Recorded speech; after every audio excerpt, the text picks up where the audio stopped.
അഖിലേന്ത്യാ സർവീസ് ആവട്ടെ, അതേപോലെ തന്നെ കേന്ദ്ര സർവീസ് ആവട്ടെ, ഇതിലേക്ക് പരീക്ഷ നടത്താനുള്ള ഒരു സ്ഥാപനമുണ്ട്. അതിൻ്റെ പേരാണ് മക്കളെ UPSSC. അതുപോലെ PSC ചെയർമാനെയും അംഗങ്ങളെയും നിയമിക്കുന്നത് ആരാണ്? അത് സംസ്ഥാന ഗവർണറാണ് എന്നുള്ള കാര്യം. ഇപ്പോൾ നിങ്ങളുടെ സ്കൂളുകളിൽ പ്രൊജക്ടർ ഉണ്ടാവും അല്ലേ? എന്തിൻ്റെ ഭാഗമാണ്? ഗവേൺസിൻ്റെ ഭാഗമാണ്. സർക്കാർ ഓഫീസുകളിലുള്ള കാൽക്കുലേറ്റർ മുതൽ കമ്പ്യൂട്ടർ വരെയുള്ള കാര്യങ്ങളൊക്കെ എന്തിൻ്റെ ഭാഗമാണ്? ഗവേൺസിൻ്റെ ഭാഗമാണെന്നുള്ള കാര്യം.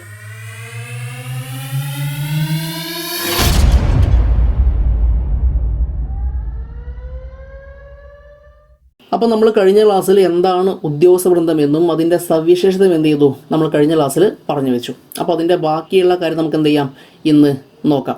അപ്പോൾ ടോപ്പിക്കിലേക്ക് കടക്കുന്നതിന് മുമ്പേ ഞാൻ നിങ്ങൾക്കൊരു പരസ്യം കാണിച്ചു തരാം. നോക്കിയേ, 81 തസ്തികകളിൽ PSC വിജ്ഞാപനം പുറപ്പെടുവിച്ചു എന്നാണ് നിങ്ങൾക്ക് ഇവിടെ കാണാൻ വേണ്ടി പറ്റുക.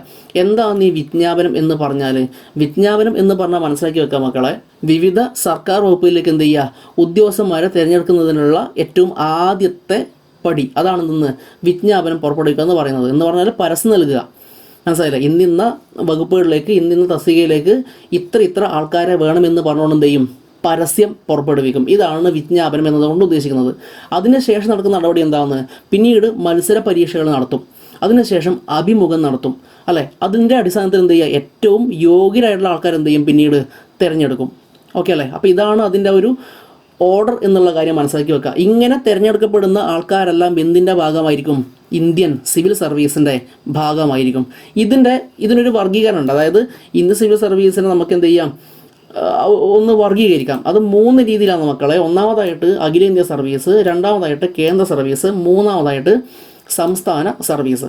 ഇനി ഇതിൽ പറയുന്ന കാര്യങ്ങൾ നോക്കിയാണ്. ഒന്നാമതായിട്ട് നോക്കിയേ, അഖിലേന്ത്യാ സർവീസ് അല്ലേ? എങ്ങനെ തിരഞ്ഞെടുക്കുന്നത്? ദേശീയ തലത്തിലാണ് തിരഞ്ഞെടുക്കുന്നത്. പക്ഷേ അങ്ങനെ തിരഞ്ഞെടുക്കപ്പെടുന്ന ഉദ്യോഗാർത്ഥികൾ അല്ലെങ്കിൽ എന്താണ് ഉദ്യോഗസ്ഥന്മാർ കേന്ദ്ര സർവീസിൻ്റെയോ സംസ്ഥാന സർവീസിൻ്റെയോ ഭാഗമായിട്ട് മാറുകയാണ് ചെയ്യുന്നത്. ഉദാഹരണത്തിന് എന്താണ്, ഇന്ത്യൻ അഡ്മിനിസ്ട്രേറ്റീവ് സർവീസ് അഥവാ IAS, IPS, Indian police service, ഇവർ കേന്ദ്ര സർവീസിൻ്റെ ഭാഗമാവാം അല്ലെങ്കിൽ സംസ്ഥാന സർവീസിൻ്റെ ഭാഗമായിട്ട് എന്ത് ചെയ്യാം, നിയമിക്കപ്പെടാം. മനസ്സിലായില്ലേ? അടുത്തെന്താന്ന്, കേന്ദ്ര സർവീസാണ്. ഓക്കെ അല്ലേ? കേന്ദ്ര സർവീസ് എന്താണ് തിരഞ്ഞെടുക്കപ്പെടുന്നത്? എങ്ങനെയാണ്? ദേശീയ തലത്തിലാണ് തിരഞ്ഞെടുക്കുന്നത്. ഇതേപോലെ എന്താ ചെയ്യുക, ദേശീയ തലത്തിൽ തിരഞ്ഞെടുക്കുന്നു. പക്ഷേ കേന്ദ്ര ഗവൺമെൻറ്റിൻ്റെ മാത്രം അധികാര പരിധിയിലുള്ള അല്ലേ, കേന്ദ്ര ഗവൺമെൻറ്റിൻ്റെ അധികാരമുള്ള ഭരണവകുപ്പിൽ എന്ത് ചെയ്യും, അവരെ നിയമിക്കപ്പെടും. സംസ്ഥാന സർവീസിലേക്ക് ഇവരെന്ത് ചെയ്യില്ല, അങ്ങ് അപ്ലൈ ചെയ്യൂല. മനസ്സിലായില്ലേ? അപ്പോൾ അതിന് ഉദാഹരണമാണെന്ന് IFS, ഇന്ത്യൻ ഫോറിൻ സർവീസ്, അതേപോലെ തന്നെ ഇന്ത്യൻ റെയിൽവേ സർവീസ്. ഇതൊക്കെ ദേശീയ തലത്തിൽ തിരഞ്ഞെടുക്കും. പക്ഷേ കേന്ദ്ര ഗവൺമെൻറ്റിൻ്റെ അധികാര പരിധിയിലായിരിക്കും അവർ ഉണ്ടായിരിക്കുക. ഓക്കെ അല്ലേ? ഓക്കെ. അടുത്തെന്താണ്, സംസ്ഥാന സർവീസ് അല്ലേ? എന്താണ് ഇത് നിന്നെല്ലാം വ്യത്യസ്തമാണ്. സംസ്ഥാന തലത്തിൽ എന്ത് ചെയ്യും, തിരഞ്ഞെടുക്കും. മാത്രമല്ല സംസ്ഥാന ഗവൺമെൻറ്റിൻ്റെ കീഴിൽ വരുന്ന വകുപ്പുകളിൽ മാത്രമായിരിക്കും എന്ത് ചെയ്യുക, അവരെ നിയമിക്കുക അല്ലേ? ഇപ്പോൾ എന്താണ്, സെയിൽസ് ടാക്സ് ഓഫീസർ അല്ലേ, വില്ലേജ് ഫീൽഡ് അസിസ്റ്റൻറ്റ്, അതേപോലെ തന്നെ LD ക്ലർക്ക്, ഇങ്ങനെയുള്ള ആൾക്കാരൊക്കെ എന്താണ് സംസ്ഥാന തലത്തിൽ എന്ത് ചെയ്യും, തിരഞ്ഞെടുക്കും. അവരെന്ത് ചെയ്യും, സംസ്ഥാന ഗവൺമെൻറ്റിൻ്റെ കീഴിൽ തന്നെ എന്ത് ചെയ്യും, നിയമിക്കും. ഓക്കെ അല്ലേ? ഇനി ഇങ്ങനെയുള്ള സർവീസിലേക്ക് എങ്ങനെയാണ് ആൾക്കാരെ തിരഞ്ഞെടുക്കുന്നത്, അല്ലെങ്കിൽ ആരാണ് തിരഞ്ഞെടുക്കാനുള്ള അധികാരം ആർക്കുള്ളത് എന്നുള്ളതാണ്. ഇങ്ങോട്ട് നോക്കിയേ, അഖിലേന്ത്യാ സർവീസ് ആവട്ടെ, അതേപോലെ തന്നെ കേന്ദ്ര സർവീസ് ആവട്ടെ, ഇതിലേക്ക് പരീക്ഷ നടത്താനുള്ള ഒരു സ്ഥാപനമുണ്ട്. അതിൻ്റെ പേരാണ് മക്കളെ UPSC അഥവാ യൂണിയൻ പബ്ലിക് സർവീസ് കമ്മീഷൻ. അഖിലേന്ത്യാ സർവീസിലേക്കും കേന്ദ്ര സർവീസിലേക്കും ഉദ്യോഗസ്ഥന്മാരെ തിരഞ്ഞെടുക്കുന്ന ആരാണ്? UPSCയിലൂടെ, അല്ലെങ്കിൽ എന്താണ്, യൂണിയൻ പബ്ലിക് സർവീസ് കമ്മീഷനാണ് അതിൻ്റെ ഡ്യൂട്ടി എന്നുള്ള കാര്യം മനസ്സിലാക്കി വെക്കുക. ഇതുപോലെ സംസ്ഥാന സർവീസിലേക്ക് ഉദ്യോഗസ്ഥന്മാരെ തിരഞ്ഞെടുക്കാനുള്ള ഒരു സംഗതിയാണ് എന്തെന്ന് PSC എന്ന് പറയുന്നത്, പബ്ലിക് സർവീസ് കമ്മീഷൻ എന്ന് പറയുന്നത്. ഓക്കെ അല്ലേ? ഇത്ര പോലെ ക്ലിയർ ആയില്ലേ? ഇങ്ങോട്ട് ഇനി എന്താ പറഞ്ഞു നോക്കിയേ, അതായത് UPSC അല്ലെങ്കിൽ യൂണിയൻ പബ്ലിക് സർവീസ് കമ്മീഷന് ഒരു ചെയർമാൻ ഉണ്ടാവും. അതേപോലെ തന്നെ PSCക്കും എന്തുണ്ടാവും, ഒരു ചെയർമാൻ ഉണ്ടാവും. UPSC ചെയർമാനെയും അംഗങ്ങളെയും നിയമിക്കുന്നത് ആരാണ്? അത് ഇന്ത്യൻ പ്രസിഡൻ്റാണ് എന്നുള്ള കാര്യം മനസ്സിലാക്കി വെക്കുക. അതുപോലെ PSC ചെയർമാനെയും അംഗങ്ങളെയും നിയമിക്കുന്നത് ആരാണ്? അത് സംസ്ഥാന ഗവർണറാണ് എന്നുള്ള കാര്യം കൂടി മനസ്സിലാക്കി വെക്കുക. ഓക്കെ അല്ലേ? ഇനി അടുത്തത് ഭരണ നവീകരണം അല്ലേ? എന്താണ് ഭരണ നവീകരണം എന്ന് പറഞ്ഞാൽ? ഭരണ നിർവഹണത്തിൻ്റെ കാര്യക്ഷമത വർദ്ധിപ്പിക്കാനും സേവനങ്ങൾ സമയബന്ധിതമായിട്ട് പൊതുജനങ്ങൾക്ക് ലഭ്യമാക്കാനും ഗവൺമെൻറ്റുകൾ പല നടപടികളും സ്വീകരിക്കുന്നുണ്ട്. ഇതിനെ നമ്മൾ എന്ത് പറയാം? ഭരണ നവീകരണം എന്ന് പറയാം. അതിൻ്റെ ബേസിൽ നമ്മളെ രാജ്യത്ത് നടപ്പിലാക്കിയിട്ടുള്ള പരിഷ്കാരങ്ങളിൽ ഒന്നാണ് എന്തെന്ന് ഇ ഗവേൺസ് എന്ന് പറയുന്നത്. Okay, e governance. അപ്പോൾ പരീക്ഷയ്ക്ക് എന്താണ് ഇ ഗവേൺസ് എന്നിട്ടുണ്ട് എടുത്തങ്ങ് ചോദിച്ചിട്ടുണ്ട്. അപ്പോൾ എന്ത് ചെയ്യണം? അത് ഇതുപോലെ തന്നെ പഠിച്ചു വെക്കണം. ഇലക്ട്രോണിക് സാങ്കേതിക വിദ്യയുടെ ഭരണരംഗത്തെ ഉപയോഗമാണെന്തെന്ന് ഇ ഗവേൺസ് എന്ന് പറയുന്നത്. ഇപ്പം നിങ്ങളുടെ സ്കൂളുകളിൽ എന്താണ് നിങ്ങളുമായി ബന്ധപ്പെട്ടുള്ള എല്ലാ രേഖകളും കാര്യങ്ങളൊക്കെ എന്താണെന്ന് അതൊക്കെ കമ്പ്യൂട്ടറിൽ എന്തിട്ടുണ്ടാവും? ഫീഡ് ചെയ്ത് വെച്ചിട്ടുണ്ടാവും. അപ്പോൾ കമ്പ്യൂട്ടർ എന്ന് പറയുന്നത് എന്താണ്? ഒരു ഇലക്ട്രോണിക് ഉപകരണമാണല്ലോ. അപ്പോൾ അങ്ങനെയുള്ള ഇലക്ട്രോണിക് സാങ്കേതിക വിദ്യയുടെ ഭരണരംഗത്തെ ഉപയോഗത്തെ നമുക്ക് എന്ത് പറയാം? ഇ ഗവേൺസ് എന്ന് പറയാം, അല്ലേ? ഇപ്പോൾ നിങ്ങളുടെ സ്കൂളുകളിൽ പ്രൊജക്ടർ ഉണ്ടാവും, അല്ലേ?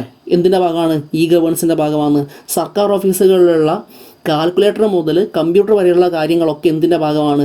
ഇ ഗവേൺസിൻ്റെ ഭാഗമാണെന്നുള്ള കാര്യം മനസ്സിലാക്കി വെക്കുക. ഓക്കെ അല്ലേ? അപ്പോൾ ഇലക്ട്രോണിക് സാങ്കേതിക വിദ്യയുടെ ഭരണരംഗത്ത് ഉപയോഗത്തെ നമുക്ക് എന്ത് പറയാം? ഇ ഗവേൺസ് എന്ന് പറയാം.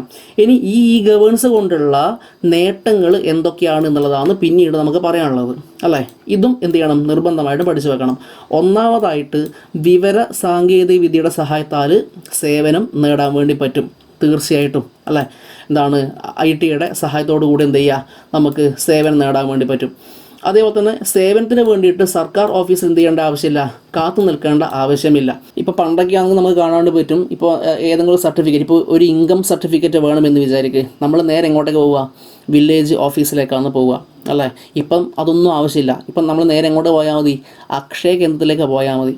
അവിടെ നമ്മളുടെ വിവരങ്ങളൊക്കെ എന്ത് ചെയ്യുക? കൊടുക്കുക, അല്ലേ? ഒരു 2 ദിവസം കഴിയുമ്പോൾ എന്ത് ചെയ്യും? അത് അപ്രൂവലായിട്ട് നമ്മളിലേക്ക് എത്തും. അപ്പോൾ സേവനത്തിന് വേണ്ടി നമ്മൾ എങ്ങോട്ട് പോകേണ്ട ആവശ്യമില്ല, സർക്കാർ ഓഫീസിലേക്ക് പോവേണ്ടെന്ന് ആവശ്യമൊന്നുമില്ല, അല്ലേ? നമുക്ക് തന്നെ എന്ത് ചെയ്യാൻ പറ്റും? കമ്പ്യൂട്ടറും നെറ്റും ഒക്കെ ഉണ്ടെങ്കിൽ നമുക്ക് തന്നെ കാര്യങ്ങൾ വീട്ടിലിരുന്ന് കൊണ്ടായാലും, അല്ലേ, അക്ഷയ കേന്ദ്രം വഴിയായാലും ഒക്കെ നമുക്ക് ചെയ്യാൻ വേണ്ടി പറ്റും. അടുത്തത്, സർക്കാർ സേവനം കുറഞ്ഞ ചെലവിലും വേഗത്തിലും ലഭിക്കുന്നു, അല്ലേ? മുമ്പത്തെ പോലെ എന്ത് ചെയ്യില്ല, ഒരുപാട് സമയമൊന്നും സർക്കാർ ഓഫീസിൽ കാത്തു നിൽക്കേണ്ട ആവശ്യമില്ല. പെട്ടെന്ന് വേഗത്തിൽ കുറഞ്ഞ ചിലവ് എന്ത് ചെയ്യാറുണ്ട്? നമ്മളിലേക്ക് എത്താറുണ്ട്. അതേപോലെ തന്നെ ഓഫീസുകളുടെ കാര്യക്ഷമതയും സേവനത്തിൻ്റെ ഗുണമേന്മയും എന്ത് ചെയ്യുന്നു? വർദ്ധിക്കുന്നു. അപ്പോൾ ഇതൊക്കെയാണ് എന്തിൻ്റെ നേട്ടങ്ങൾ എന്ന് പറഞ്ഞത്? ഇ ഗവേൺസിൻ്റെ നേട്ടങ്ങൾ എന്നുള്ള കാര്യം കൂടി എന്ത് ചെയ്യുക? നിങ്ങൾ മനസ്സിലാക്കി വെക്കുക. ഓക്കെ അല്ലേ? ഇനി അടുത്തെന്താണെന്ന്? റൈറ്റ് ടു ഇൻഫർമേഷൻ, അല്ലേ? അറിയാനുള്ള അവകാശം. അപ്പോൾ ഇവിടെ നിങ്ങൾ പഠിക്കേണ്ടുന്ന പോയിന്റ് എന്ന് പറയുന്നത് വിവരാവകാശ നിയമം നിലവിൽ വന്ന വർഷം, അല്ലേ? 2005 വിവരാവകാശ നിയമം പ്രാബല്യത്തിൽ വരുന്നത്.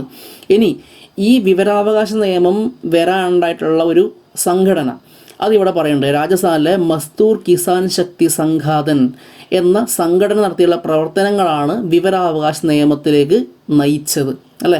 ഇതിൻ്റെ ഭാഗമായിട്ട് 2005 വിവരാവകാശ നിയമം പ്രാബല്യത്തിൽ വന്നു എന്നുള്ള കാര്യം കൂടി മനസ്സിലാക്കി വെക്കുക. അതിൻ്റെ ഭാഗമായിട്ടുള്ള മറ്റു കാര്യങ്ങൾ നോക്കിയാൽ എന്താ പറഞ്ഞത്?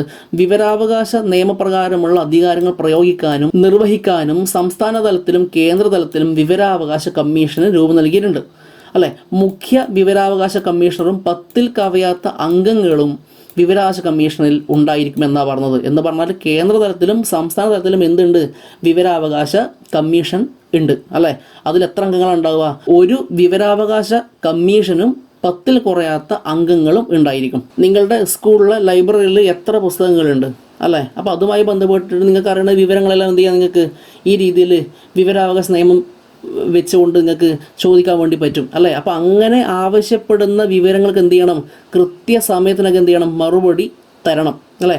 അങ്ങനെ മറുപടി തരാതിരിക്കുകയോ നിരസിക്കുകയോ അപൂർണമോ തെറ്റായതോ ആയിട്ടുള്ള നിങ്ങൾക്ക് തൃപ്തികരമല്ലാത്ത മറുപടിയാണ് തരുന്നത് എങ്കിൽ നിങ്ങൾക്ക് എന്ത് ചെയ്യാൻ പറ്റും?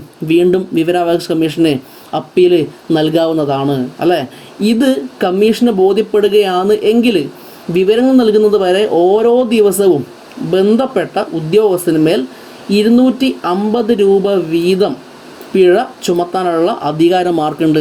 വിവരാവകാശ കമ്മീഷനുണ്ട് എന്നാണ് പറയുന്നത്. അപ്പോൾ നിങ്ങൾക്ക് കൃത്യമായുള്ള വിവരങ്ങൾ കിട്ടുന്നില്ല എങ്കിൽ നിങ്ങൾക്ക് എന്ത് ചെയ്യാം? വീണ്ടും അപ്പീലിന് പോകാൻ വേണ്ടി പറ്റും.